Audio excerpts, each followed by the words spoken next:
I want to tell you about my very first cruise because honestly, this is where my love for Caribbean cruising really began. My name is Eric and I love to cruise. That first cruise, I went by myself. At that point in my life, I was pretty stressed. Life felt heavy.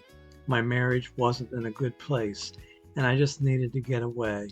It was winter, and I was tired of the cold, and I wanted warmth, space, and time to think.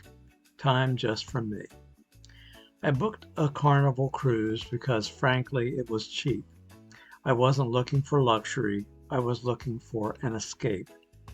I flew down to Florida to board the ship, and I still remember standing there and seeing it for the first time. I was honestly amazed by how big it was. I had never seen anything like it up close. It felt like a floating city. Back then, Carnival would pair up single travelers of the same gender to share a cabin, just to keep costs down. So I shared a cabin with a younger guy I didn't know. And the funny thing is, we didn't do anything together at all. And that was exactly how I wanted it. This was my time. That cruise visited Nassau and the Bahamas, Freeport, and Key West, though I didn't even get off the ship in Key West. I didn't feel like I had to, and that was another thing I loved, the freedom to do exactly what I wanted when I wanted. When we docked in the Bahamas, I went to the beach, and that's when something really clicked for me. It was winter back home, and here I was walking on white sand, looking out at clear blue water, feeling the sun on my skin. The beaches weren't crowded, the water was warm.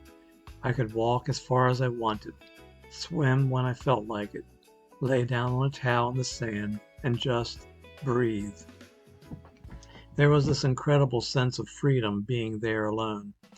I could shop when I wanted, wander when I wanted, stop when I wanted.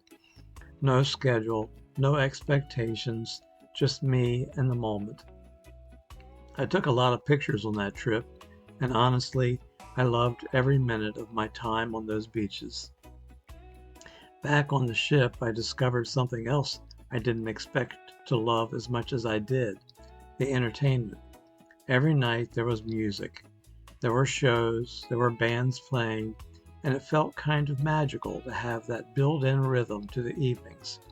You'd finish dinner, wander around, and always find something happening. People were friendly, easy to talk to. There were so many activities that you could be as social or as quiet as you wanted to be. And the food, there was always food, plenty of it, and it was good. Looking back now, that cruise was more than just a vacation. It was a reset. It was the start of something. That's the cruise that made me fall in love with the Caribbean.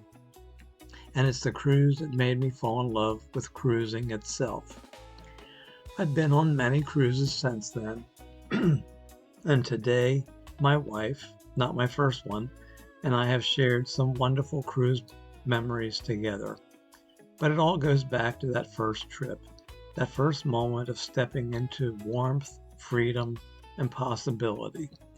That's where it began for me.